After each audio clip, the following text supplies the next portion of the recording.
Welcome to the Board of Selectmen meeting of April 21st. Please join us in the Pledge of Allegiance. With allegiance to the flag of the United States of America, and to the republic for which it stands, one nation, under God, indivisible, with liberty and justice for all.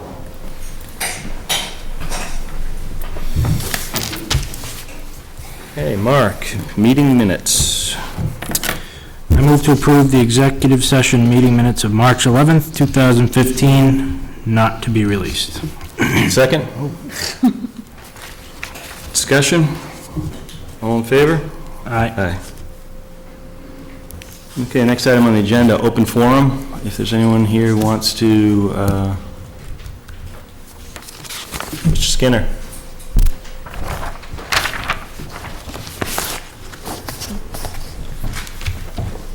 Dick Skinner, 143 Hartford Avenue East. Town Crier, April 17. There was a letter written by Ken Pitcard of an Upton Selectman, which I didn't read as favorable to Mendon. I'd like to have you explain.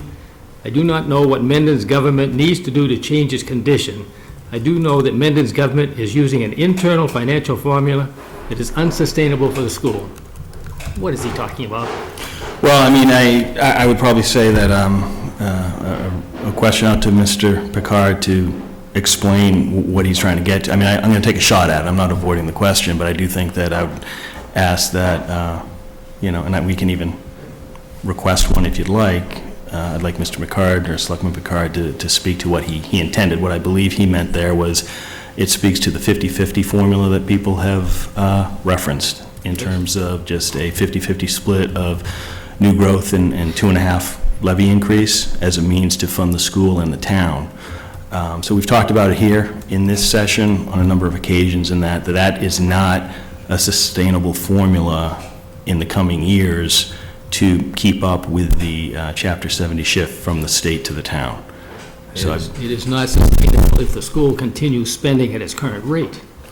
The school can back off and get to a more reasonable rate, then it's sustainable.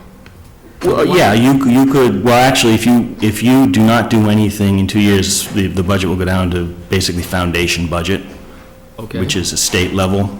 And if the taxpayers feel that a foundation budget is adequate to educate the children in the town, then that's a decision we'll make. So, but I mean, if, as it stands now, where they're 113% of foundation, which is 13% above the minimum required contribution from the budget, then our current funding will basically bring that down, and that would drive cuts and reduction in spending, no doubt. And so that's sort of that's the crossroads I think we tried to depict on March 30th in this session. Yes. Yeah, I don't want to beat the horse to death. Yep. But it sounds like he feels that Upton is doing something different, and yet in the letter he says Upton is not doing anything different. So that's the confusion. Well, I think that also gets back to, I think there was also a letter to the editor from Selectman Schofield prior to this one, and I think he used the term, and I've heard the superintendent use the term Mendon drives the bus, meaning that we've worked with the school to say this is what we can afford. And we're using past overrides, which is, additional override in the budget, as a means to make sure that we're meeting the minimum local contribution and trying to, meet their spending asks. So by our doing that, Upton is proportionally, their investments are going to be aligned to what we're willing to give based on proportion, okay? So Upton's not necessarily saying yes or no, but by our saying, and this is what we can give you, that's sort of the starting point for any school funding request. Does that help? Yep. Any other questions, comments on that point? Hi, Todd Gleason from 20th A Road. Mr. Gleason, how are you? You've all enjoyed my emails of late. I apologize for the delay in getting back to you again. No problem. I appreciate it. Just wanted to obviously show up in person today and restate the point that we've made earlier about the condition of Thayer Road and the hope that we could seek some town resources for purposes of repaving that space. It's been a request that we've had for some matter of years, but obviously understanding limited resources, the difficult winter that we had, and the need to deal with other issues in the town. we just want to make sure that this is perhaps on the list and that it can be looked at, because the latter half of the road as it approaches the gas plant is in chronically bad condition. It's deteriorated to the point that I don't think patching it will really work. Right. And with the possibility of releasing the certain land from Chapter 61 status for purposes of development of homes, we think that situation could be exacerbated, and we want to try to nip that in the bud if we can. So that's really the only concern. Just want to go on the record with that. And secondly, the chronic issue of the littering along Bates Road in that area, but other areas of Mendon as well, including Bellingham Street, and trying to get more of a permanent solution as opposed to sort of the Band-Aid solution of prisoner cleanups and the like. It's been an issue that's been chronic, and neighbors have helped, and we just recently did a cleanup this past weekend to try to mitigate the situation. But in our view, it's something that really needs probably more of a permanent solution. I'm not exactly sure what that is, whether it's highway department resources or otherwise, but that would be the request. Well, noted, and just to reiterate what I think I responded to, there's a couple things on the road side, and I think Alan Tetro responded to you directly, so I know Correct. that, Kim, you've talked to Alan to make sure that we take a look at the road conditions you've described. There's also an engineering study underway for the whole town, so we can start getting more of a cyclical road improvement Great. cycle. You know, I think we were saying, what, 20, how many, Rich was saying like 20 miles a year, every 5 years, 12 something year. like. Okay. So that's underway, and I think that we've got some extra funding out of the state, specifically for potholes and due to the Sure. winter. So I think Alan is probably going to come back to kind of lay out where he thinks he's going to allocate some of those funds across the town. Great. Kim and I are talking about the trash situation, so I know you've Sure. before us, I think last year, or Right. maybe the year before with Selectmen Yeah, and Tenio. Chief Horn did take some steps. I mean, he did install a littering sign, no littering sign in front of the Varney property, but the area which is the most chronic is sort of enough of a distance beyond that I think either the message is lost by the time drivers get Right. there, or I'm not sure, but. That one's a challenge, but I think Yeah. that Kim and I are talking about it as well. We are actually looking at sort of maybe the detail approach. Sure. I'm not sure if that's permanent or cyclical, but I think most people would agree with you that that's not the only place where we see it. I think, to your Right. point, the outer reaches of Mendon Sure. probably experience it. Don't have an answer there, but I think it's something that we have on our plate to discuss. Yeah, and I think the optics are important. I mean, I think it reflects on our town, it Yep. reflects on our upkeep of our town, it reflects on sort of the character we want our town to have, and I think, roadside debris and trash is not the best image for men, so whatever we can do on that would be. Yeah, we see would it be coming ideal. into 16 from Hopedale. As you Yeah. get to it, the Mendon Town sign, you're like, Right, you're So- right. It's- no, Exactly. I hear you. Well, thank you very much, I appreciate you listening. I appreciate you Take care. contacting us. Thank you. Thank you. Other questions, comments?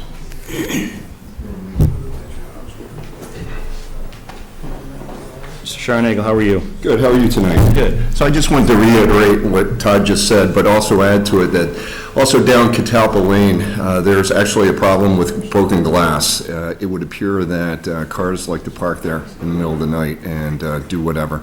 My daughter and my wife walk down there a lot, I run through there, but not quite sure, as Todd said, what to do about it, but, if you're looking at cleaning the streets and along Thayer and Bates, you Right. might want to look down Catalpa as well. It's, unfortunately right in the center, and it's not good for all the kids and tires that go through, so. If cars are parking down there doing whatever, Yeah. you might want to send Chief Horn a note there, maybe we And they can. do, the police do come through from time to time, but it might be something where at 2 in the morning, they might want to drive through as well, and just to see whatever. Thanks. Thank you. Any other questions, comments, topics? Okay, we are going to move on then and jump to old business. And we actually kind of touched on this with Mr. Skinner's question, but standing agenda item to talk about not only FY16 budget, but any questions around the budget, whether it's FY16 or historical. We actually received an email. I'm very, very happy to hear that. So we've been saying we're going to take questions via email, and we got our first. So, and it was a question I think a lot of people are probably asking. And Diane, were you able to catch up with Jean? I sent her an email, and I don't know if I got a response. Okay. It was at the end of the day. That's fine. The question that was asked was what's the impact to household, the tax bill, if this override to go through. So what I like to do is, Diane, is we should probably reply to the individual directly when we get firm numbers, but I've got some targeted numbers that give you an idea of what the impact will be. So we've done this in the past. If the override to go through, if your home valuation is in the neighborhood of $200,000, the annual increase would be $281. If you move up to the $400,000 valuation range, we're talking an increase of approximately $563. We move into $600,000, then that increase reflects an amount of $845. So, I'm sorry, could you say the valuation of the last one? $600,000 home valuation, $845 approximate increase. And that's for the taxes. Now, there is the CPA surcharge on top of that of $21 for the $600,000 valuation, $12 for a $400,000 valuation, and $4 for a $200,000 valuation. So that's how it starts to shake out. The increase per $1,000 valuation is $1 and approximately 41 cents. So that is the response to our first email question. Once again, soliciting questions, so if folks have them and you're out there listening, please send them in. We'll be doing this and holding this as a standing agenda item through the ATM, and if it moves to ballot, we'll continue it through the ballot. Anybody have any questions, comments on the budget? If not, then we are moving ahead, and we are going to discuss the reviewing the appraisal for the Colonial Drive easement. That's Algonquin easement request that we talked about in the last special town meeting. Kim, the floor is yours. You may recall the town approved the right for an easement for, what is the cathartic gas line improvement. We had the land appraised as part of the agreement, and the number came back, and so Algonquin's agreed to cover the cost of the appraisal and the value of the land to a cost of $4,000. They're here tonight if you'd like to ask more questions, though I think this is your third meeting. Well, I mean, from my standpoint, I mean, I think we want to grant the easement, and obviously we do not want to incur any costs in doing so. So if the easement is of value that is, it's fair in terms of the value of the land as well as covering any costs in terms of hearings, et cetera, whatever work needs to be done? Yes, and they've agreed. Okay. And Mark, any questions, or I I do will not. accept a motion? I move to grant a perpetual license and lease of a portion of Colonial Drive as described in the grant of location and license agreement for the amount of $125 and a cathodic protection easement for the amount of $4,000. I'll second. Discussion? All in favor? All right? Aye. Okay, next item. We have a 61A, a right of first refusal for 5 lots on Thayer Road. A lot of topics regarding Thayer Road this evening. Now I believe we have heard back from the Conservation Commission on that. Was it this lot or? I know, now I'm getting the two confused. Let I me just believe it was double check. these. We have not heard from CPC, correct? Right. We might be meeting on this tomorrow night, in fact. So generally, the board is going to wait for all input on whether or not there is a desire. I mean, I will say at this point, as a selectman, I'm not looking to take any action on this, but I do want to give the other committees their chance to weigh in before we formally waive that right, so. Conservation Commission did say that there wasn't Right, interest. today, right? Yep. And they're not interested of exercising our right, so we'll circle back with CPC tomorrow night, and we can add this to the 27th and make a final decision. Mark, Sounds any good. comment? You good? All right. Any questions, comments on Thayer Road, 61A? I just want to reiterate what we received some concern about the condition of the road. We talked about it earlier. And the thought, I believe, and Mr. Gleason, you can correct me if I'm wrong, but I think what we want to do is make sure that consideration is given to what how those roads are going to be impacted if we waive our right and the development is started. So we do have the action to provide specific process information back to Mr. Gleason on the planning board process, so that if there's any questions around what would happen and what opportunities we have to kind of negate any impact to the road and to the surrounding communities, they have that option to meet with Bill and the planning board. Okay. If no other comments, then we're going to jump into new business.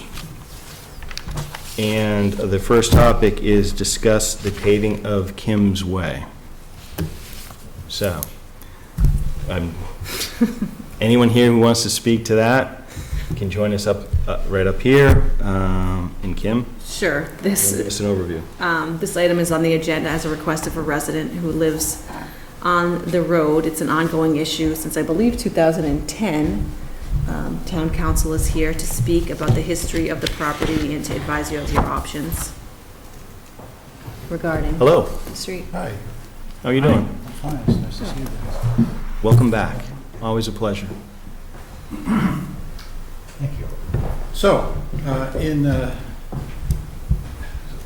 so apparently, the gentleman, or I guess you all know, wanted to build a house in Upton, but it didn't have any frontage. So he wanted to extend the frontage onto what was purported to be an old public way, part of Misco Hill Road, Misco Road. And at the time, in 2010, that section of Misco Road was impassable by a car. There was a path, but nothing else. And the gentleman produced some evidence suggesting that the whole road was a public way as early as the 1700s. And the selectmen asked me to write an opinion about whether the town had an obligation to maintain the way, and if they didn't, what could they do about it? The opinion I wrote, which I think you've all seen, from 2010, says that just because he asserts it's a public way doesn't mean it's a public way. He has to prove it, and it's under Massachusetts law, proof of a way being a public way is very difficult to achieve. But I did point out that even if it were a public way, there's case law that says the town has no obligation to maintain it or make it passable, and I cited a couple of cases.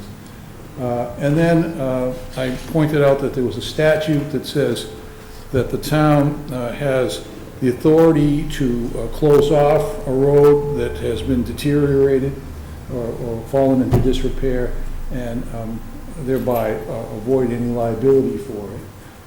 And there's a statutory procedure under Chapter 84, Section 15, which I described in the letter and explained to the selectmen at the time, was available to them as a way to just cut off that road and never have to worry about it. And then finally, I told the selectmen that if it were a public way, the selectmen have authority to allow a private citizen to improve a public way at his own expense.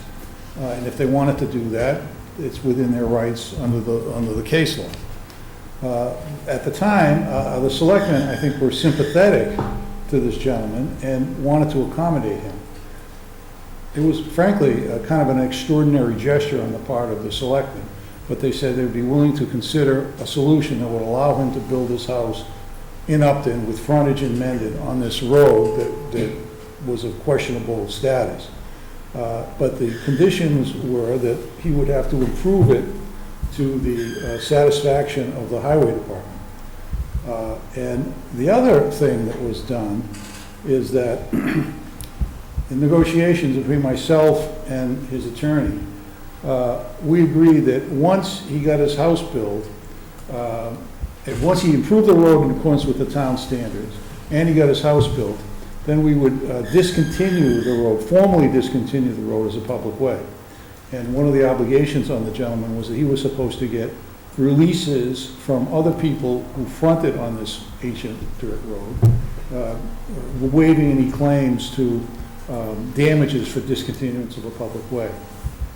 So that was pretty much the story that I relayed to the selectmen, saying, you have a right to do this, but if you do it, I suggest that you discontinue the way, and as a condition of giving him the relief he wants, he has to produce releases that allow us to discontinue the road at some future date. The next I heard was that the selectmen had worked something out with the gentleman, and our highway director, Alan Tatro, has specified a width that the road had to be graded to with gravel, and then he also specified that a certain width of the road had to be paved. And the selectmen said, okay, you can do that. Next thing we know, the road is graded and the house is built. And now, these 3 years later, or 5 years later, the town administrator tells me that the gentleman is unhappy about his obligation to pave the road. And I know that the lawyer who represented him at the time, doesn't represent him any longer. So at Kim's suggestion, I spoke to the gentleman. I said, what's going on here? What do you want? He says, well, I think it would be fair for the town to pave the road. And I said, well, didn't you agree to pave the road back when we made this deal so that you could build your house in Upton? He says, yeah, I did agree to that, but I shouldn't have to do that. He says, I was over a barrel, and I don't think it was fair. And I says, what do you mean? The town didn't have to do anything for you. They were trying to accommodate you, and now you want to go back on the deal and make the town pay for the pavement? I said, and I checked with Mr. Tatro today, in fact, and he says that was the deal. He was going to put in the pavement. And Mr. Tatro strongly urges the selectmen not to pave the road at the town expense. And Mr. Tatro strongly urges the town not to spend any money on that section of the road. And I concur. I do as well, So, so. did you have any questions about that long-winded explanation? No, I think when you said I think Alan, to your point in terms of laying out the guidelines for moving forward on it, Alan's basically outline of, the grading and such was basically having the homeowner build the road to the highway surveyor's specifications. So it's very much in line with the guidance you had laid out in terms of, Exactly. So no, I personally, I'm not of the opinion I want to move forward with any sort of paving of that road, and, I it agree. sounds like a lot of the same statutes that were in place when you first laid out our options probably are still in place today in terms of. Well, I mean, the important thing is that the case law seems to suggest that even if it is a public way, we don't have a duty to maintain it. Ordinarily, we do maintain public ways, but this is a very unusual circumstance because, as I say, it was questionable as to whether it really was a public way. And we did, what I thought, in my experience, we, meaning you, the Board of Selectmen, at the time, took an extraordinary measure to try to accommodate this gentleman so we could build this house. Right. So in these circumstances, I don't think you should take any further action. Yeah. No. Any questions, Mark? Not at all. We are in violent agreement. I Thank do you. think that, Yes. since this was the request of the homeowner, and I know that they had a conversation, it's important to document this sort of update to this agreement. You Since want me to write him a letter? I think just a summary of what you agreed upon in the review of the original agreement from 2010. That way we can, if it comes back again in 3 years, we can have a record of it being revisited again in 2013 or 2016. I don't mind writing the letter, may I? And by the way, just to emphasize what I said a moment ago, the gentleman did not deny that was the deal. Right. He said, it was a deal, but I don't think it's fair. So what I can do is, and perhaps what you might want to do is take a vote formally to take no action with respect to the request to pave that. And then I will summarize the history and cite that the board has voted to take no action. I'll accept a motion that the board take no action regarding the paving of Kim's Way. So moved. Second. Discussion, all in favor? Aye. I'll take care of that. Done. Thank you. Thank you. Yeah, but while you're here, I'm wondering if you want to just jump ahead to maybe 41 Kinsley Lane, quick, is that? That is something that you may want to discuss in executive session. All right, we'll do that Because it then. has potential for litigation. I hope not, but it has real potential for it, so I think that it would be wise to discuss it. We will defer that to executive session, I think. Thank you. The one last item that, Bob, you might be interested in is the contractor request to use the rectory as an office during construction. So this is a last-minute request, I think, from the building committee, is that right? I was typing and I wasn't listening. This is regarding using the rectory? Yes, yes. So this was something that just came up today. Yes. Since you were here, we wanted Well, they didn't tell me there'd be a pop quiz. to, yeah, this is good. All right, well, I'll do my best. And I'm not sure if anyone's here to speak to that. Maybe later. But then I think that, Bob, the question's going to be if the contractor wishes to use the rectory, which has no heat, they're not asking us to do anything to it, they just want to be able to use it as an office while they do their, the work on the library. But I would suggest, if you are willing to allow that, Yeah. is that you grant them a license. A license is a formal written document that gives them permission to use it. And that in the license, we put in provisions that say they're gonna be insured, they're gonna indemnify the town for anything that happens, and if they break anything, they'll fix it, that sort of a thing. So when we do this, Diane, why don't we put this on the agenda for the 27th? And we'll have that information pulled together so that it's available if we choose to do it. Thank you. Does that answer your question? It does. I have information about the solar farm, if you'd like to, I don't know if that's on your agenda. I'd like to ask for some clarification. Now, is that regarding because I think you had that as executive session? Well, yeah, you could do an executive session as well, Regarding so the lease, we'll wait right? to do both of those. Right. Oh, good, then I'll stand by. Thank you.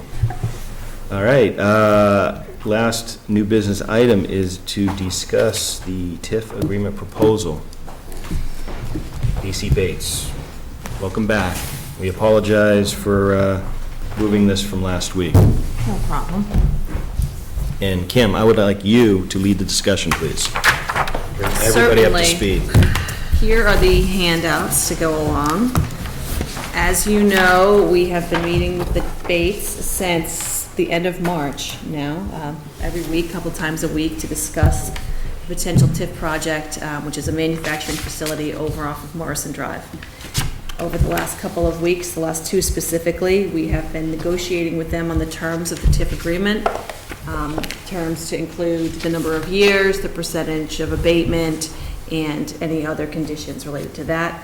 In addition, we also have Brandon Moss here tonight, who is counsel, who is reviewing the actual TIF agreement, and he can speak and answer any questions about this particular agreement or any additions he may want to have included. As of last Thursday, I believe we have an agreement. Welcome. I believe we have a proposal that will go to town meeting floor if the board so approves tonight for the taxpayers to vote on. The current proposal, and we want to see if they want to talk a little bit about the product again to catch people up who may not have been aware of what the actual project is before we talk about the financials. Do you want to do a few on that? If that is so desired by the board. Sure. Okay. Well, first of all, thank you again for inviting us here this evening. And to Kim, thank you again for your assistance in encouraging this company to expand. And I am Lynn Tokarczyk, Government Incentives Consultant for DC Bates.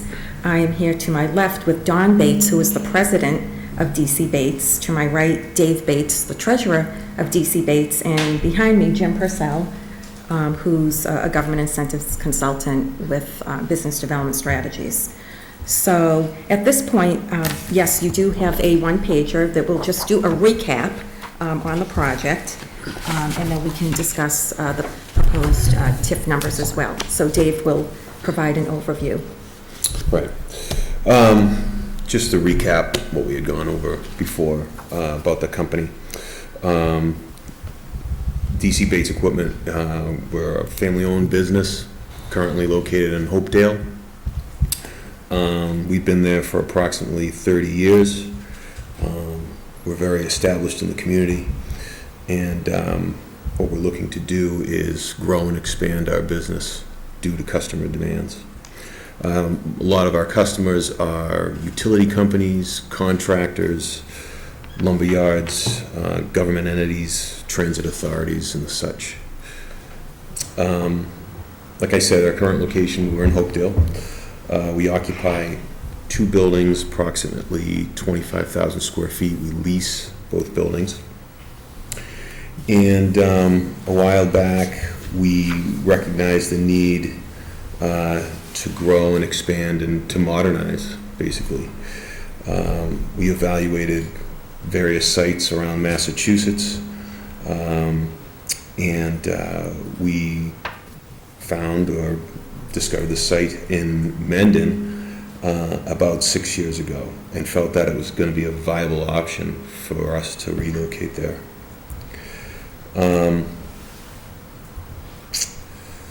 The proposed project that we're looking to do is construct a state-of-the-art 45,000 square foot manufacturing facility. We'll be able to upfit and the various trucks and products that we do. We'll have parts and service, and all our sales and everything will be located under one roof. The building now, the proposed plans, it's calling for around total cost of $4 million to do this project. About $3 million in construction costs, and like we had said before, about another $1 million in, call it, personal property type costs with, newer equipment, furniture, fixtures, updated software systems, all that stuff. And we're finding that, another thing that we're discovering as the project goes along is because of the lack of the infrastructure, a little infrastructure in Mendon, there are certain costs that are, that have escalated a little during this project. Right now, we currently employ 22 full-time people. A majority of those people are skilled laborers, they're welders and mechanics. Then there's obviously support staff in the office and administration. We're going to be planning on adding 5 new permanent jobs over the course of 5 years, hoping to add at least 1 new job every year. And these are going to be welders and mechanics and new salespeople in our vision of growth here. In regards to the company locating in Mendon, we feel that it's going to impact the community. We're going to have our employees here in town. They'll be spending their money here in town, whether it's after work, during lunch, things like that. And our business itself will be spending money here in town as well. Our family-owned business, we're involved in the community. We donate to local scholarships with the high schools. We donate to the local police and fire. We're a member of the Milford Area Chamber of Commerce.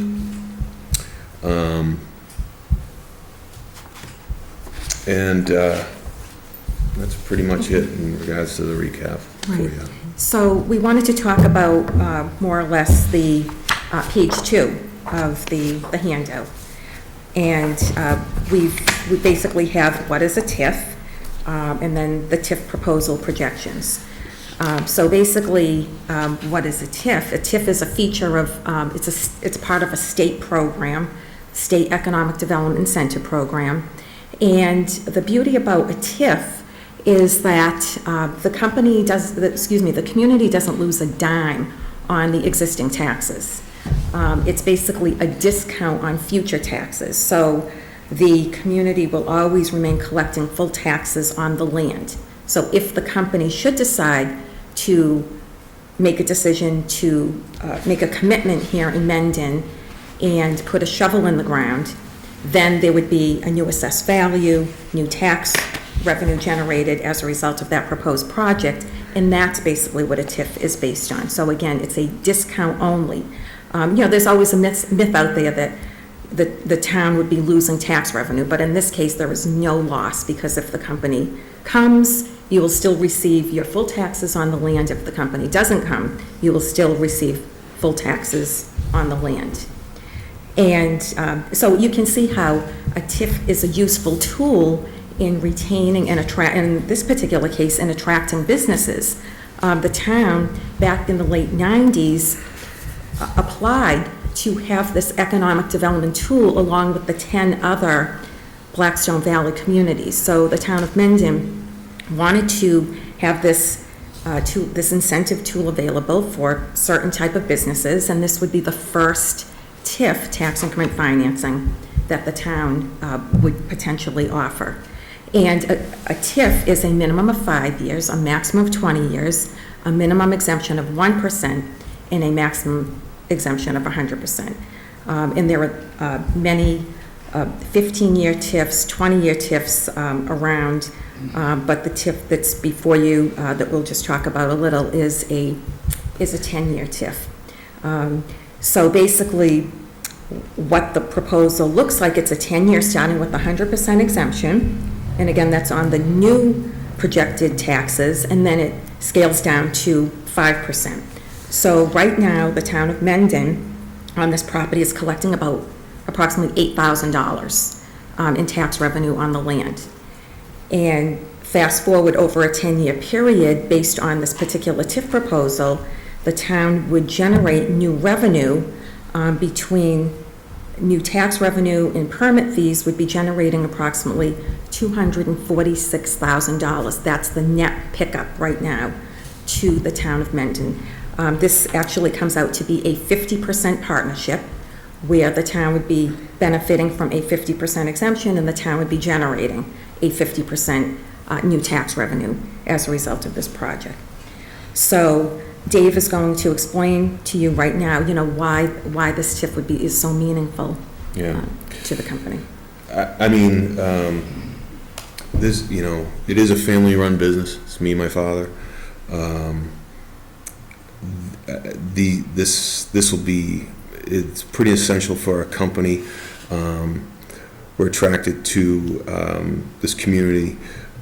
We feel that the land in Mendon, remains a good option for us to build. The costs of the new construction are obviously much higher than leasing where we are right now. And what we're really hoping to do with the TIF, I feel that we're going to work, or we can work, together, partnership in that agreement, where, it will help us offset some of these extremely high costs in doing this building, and also the town will get benefit tax-wise as well. Right, and one item to point out is, with all due respect to the town, the company had proposed a much larger proposal. It was in the 15-year range because they were looking to save a certain dollar amount, but they worked with the town to come to a mutual agreement, which is 10 years at approximately which is 50%. So thank you for your consideration. All right, thank you. Yeah, no, it's, so, all good information, and I like to think it's much more focused on maybe the people watching.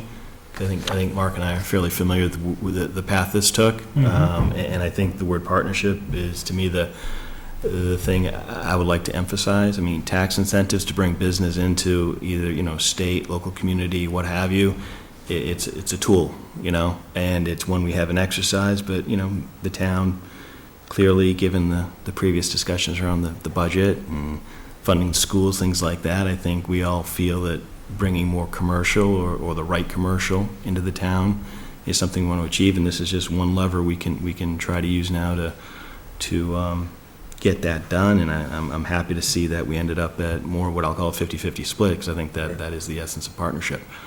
So I think it's, Mark, I don't know if you have any comments. No, I think, the negotiations went well. I think this shows that Mendon is willing to look at other businesses as well that would potentially be interested in taking advantage of this program. So I was happy to be a part of this process. And I would like to actually thank the team led by Kim that led this, members of FinCom, Assessor's Office, and our Treasurer Collector. I believe we're all involved in pulling the information together and working with your team to get a proposal that I think is fair and equitable, honestly. Because in the end, any tax incentive program means that we're not going to get all the tax revenue we could possibly get. That's not really the intent. The intent is to actually partner with the business so that longer term you have a longer growth strategy. So I recognize that, and I think this is a good start in terms of, Mark, to your point on demonstrating Mendon is open to all kinds of possibilities, whether it be solar, whether it be using TIFs to bring in more commercial. I think we're very open-minded. That's what I'll say. So Kim, what do we want to do next on this? I think we want to have Brandon talk through the agreement a little bit, some of the issues that he wants to clarify with them to make sure that we have a proposal that you want to go to the floor, since ultimately we're down to the wire. Before I hand it over to Brandon, I just want to kind of go back. Last time we met, our role here is really to protect the interests of the town. So Brandon, we haven't talked about this, but one thing I want to understand is the last time we met, it was very clear what the state can do in these agreements in terms of what I'll call an exit strategy. But I'd like to understand what's on the town side and what would be built into this agreement so we can, sort of enumerate the town's rights if targets aren't met, et cetera. Sure. So basically, one thing I just would point out by way of background is last year, the legislature actually redid the TIF, or tax increment financing law. So this TIF agreement does require approval by the state. I did make a couple changes to it to kind of clarify, I think, the intent, but as well as to provide the town with some enforcement mechanisms in case, the expectations aren't met here. I made a red line copy. I sent that over last week to Kim, which hopefully you've had a chance to take a look at. I understand there were some changes in the percentages, so that is not in this agreement, but that would just be a matter of updating one of the tables for the agreement. Knowing now that the 22 jobs are being relocated from Hopedale, I would suggest in two instances here on pages 1 and 2 to just make it clear that the 22 jobs are being relocated and retained in Mendon, in addition to the creation of the 5 jobs. Hearing tonight about the spelling out of the 5 jobs are going to be phased in over 5 years. That's something I think we should also have that in this agreement. That was a question I had, because other TIFs I've looked at have a schedule for the hiring process. So I know, Dave, you just kind of said probably 1 per year, but I think some schedule should be outlined within the agreement. Okay. Excuse me, there is a schedule on page 3, number 2. The company's job retention plans are outlined in the employment and operations section of the certified project application. So that you will be getting a copy of that, because that's one of the items that you have to more or less vote on tonight. One of the edits I made in that regard was to also point out that section is incorporated into this agreement. So while it might not be like spelled out, it's part of the agreement.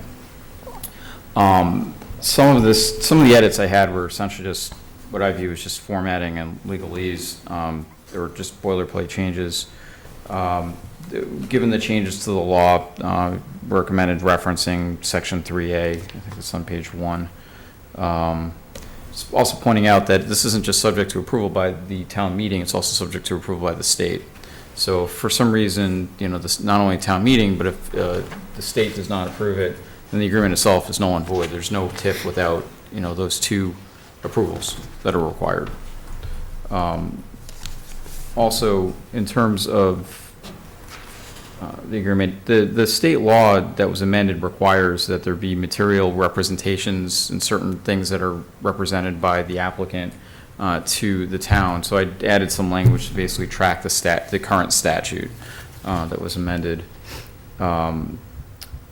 I also put in here, in terms of the the reporting, there's an annual reporting requirement that the applicant, this was in the existing agreement, that they were going to have annual online reports. I pointed out, a timing, when is that first report going to be done? And then that would be the February following the first date that the project's placed into service. If for some reason that report itself doesn't reflect that the jobs were relocated and retained, or that the expected jobs that are being created are not created, that the exemption would actually go down to 0% until there's evidence demonstrated that those thresholds, those benchmarks are met. And that gets into the realm of trying to protect the town. Also, that while the TIF's an exemption from taxation, incremental taxation, I put in here a provision that the applicant would not seek, or the property owner would not seek a real estate tax abatement, so that the taxes, they wouldn't try to seek to have a reduction on the taxes as part of this. And also, basically, the town can't decertify. It actually has to request that the state do so. So I just clarified that the town would be in a position to do so. A proposed clause that I added in here was that if there's an option to cure, and that was existing language that was in the TIF, that if the requirements of the agreement are not met, that the applicant, the property owner, and the company are both notified. So I put something in here that basically, in that realm, if following that request to cure it, if the applicant or the property owner do not cure the default, that they agree that they're not going to propose a request by the town to seek decertification, so it doesn't get essentially tied up in that, through the state.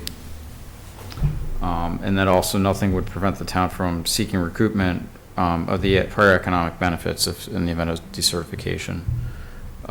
Also, in terms of, there's a provision that was already in here about if they were going to relocate the business operations or transfer, there's going to be a transfer of the property. I put in here basically that they would need to notify the board of selectmen and the town administrator, just to provide prior notice. I mentioned, I pointed out a moment ago about conditioning all of this on approval by town meeting, and also on the state approving it. The rest is just what I view as standard language. Terms that are defined in here are defined by the state law. This is the entire agreement of the parties. This is a Massachusetts contract. It's subject to Massachusetts law, things along those lines. Okay. See, I don't think I even needed to say what I said. You got the town covered. That's good. Thank you. No problem. Yes, well, we would like to see a copy of that. Mhm. Sure. Yeah, no, This is the first we're hearing of this. No, I understood, and I think whatever we do here is contingent upon, a review and agreement on what we just talked about. But we have one question in the back. There's a lot, probably 80% of people that might be watching. They're laymen's. Yep. All this goes.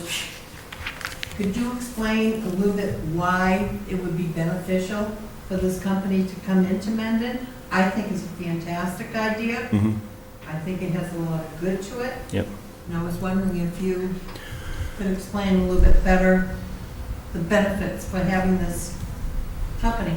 Yeah, and for me, the thing that jumps out at me is the type of company that it is, right? So we have some, areas zoned for, more, let's say, I'll call it industrial is probably the wrong term, but this is the type of company that can actually move into a spot land that's currently vacant. So we're just getting a straight, property tax on it. I think development of that type of property is actually, might be hard for a town like Mendon to bring in. So the fact that we've got somebody that can bring it in, expand the size of their company, and for lack of a better term, be somewhat of an anchor for that development, I think that makes a lot of sense to the town. I think it's low services, to be perfectly honest, in terms of the type of business that it is. And I will defer. I'm assuming that's the case. If people have a different opinion, feel free to weigh in. But I think the other thing, and I'm not sure, I know we've gone back and forth, but even just the idea, I think, that popped up around, Mendon's part of the, Blackstone Valley, and I think, there's a lot of programs in that school where I think having a company like this in a locale that's close might provide some benefit for maybe internships, training, Correct, job right. placement, things like that. So it just seemed to be a fit, and that's my perspective. Oh, it is. It's a lot of benefits to having this type. So, did that answer your question? Very good. I appreciate it. All Thank right. you. You're welcome. I'd like to just add on that because, we always try to come up with ideas and ways to help reduce the tax burden on the residents in town, and I think the biggest way we can head towards that direction is bringing more businesses into town, and this is a step towards that, so that'd be another benefit of doing this. Yeah, I mean, it's the right business too, right? So where it's going to be placed, and I think it's a fit back where it's going to be, and I don't know, it just makes a lot of sense to me on a number of fronts, so. Any other questions? Mr. Skinner? Seems to me that the points you're making are good. Good business fit, good for the town, et cetera, but I believe that you haven't taken advantage of the substantial negotiating points that you have. And I think you've negotiated an agreement which is far less than you could have achieved. Close by, skilled workers are going to want to remain with the company because of the job knowledge. They already own the land, they need to expand, and there are many other things that you could have used to negotiate a better deal for the town. It's a perspective, but there is an art to negotiation, so I guess, it's one person's perspective. I think from where we started to where we are, I think we made some good inroads, and, part of the negotiations in my mind is not going for every last penny either. I think this is a start of something good, and I think future negotiations, if we think we can do better, I'm sure we will take advantage of what we learned through this process.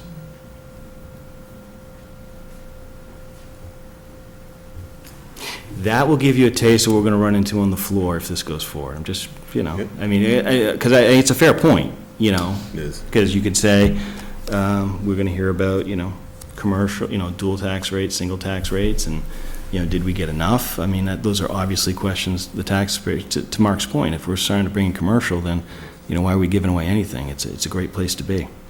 So, but I think this is not the intent of a TIF. If we're going to take advantage of this tool, the municipality is going to give back something. The question is, and it's up for the taxpayers to decide, did we negotiate a good deal? And that'll be the vote that's taken. Right, just one point of clarification is that, and Dave, can certainly pipe in, the company has owned this property for 6 years. And, it's basically like, it's been looking into a crystal ball as to when would it be developed and if it would be developed. And so the company is still contemplating that, subject to the tax incentives, when they will put a shovel in the ground to, turn that into a viable asset, for the town. So, as Dave has mentioned in the past, there are other options, but this is their first choice, if the economics work out. Yeah, that's fair. We have another question in the back? Yeah, I am not a homeowner here in Mendon. I rent. So I don't pay real estate tax or the taxes. Dick's a homeowner. And that's basically, his question is exactly what's going to be run into at the town meeting. That's why I was hoping for more beneficial to have this come in. Hopefully, maybe it'll draw more industrial type of companies. Yeah, that's a fair point. Any further questions or discussion? Okay, so Kim, given that Bates hasn't had the chance to review what Brandon just walked us through, Do pending town council approval. what? I didn't think I got to my question. Next steps, from your perspective, are what? We need to move forward and have a vote from the board to send an agreement to the floor. And that agreement can be pending Right. this particular amount, pending town council approval. You may have a motion to that effect. You may have to add the pending Yes. town council and DC Bates review, I think. Council, I think, is Right. universal in this. council review on both parts. I'm sorry, We're taking a vote yes. to move ahead and move this agreement to the floor. Oh, Pending review by both parties' councils. yes, thank you. Say so moved. So moved. Well, second. I wasn't listening because I was writing and then you said that, so I just said it. Did you I catch know, that? I know exactly where it is coming from. All right, sorry. It's all right. Any further discussion? All in favor? Aye. All right, thank you. Thank you. We Thank you for will, your support. Thank you, Oh, Rowan. our pleasure. Hope this works out. I think it's a great first step, honestly. Thank you.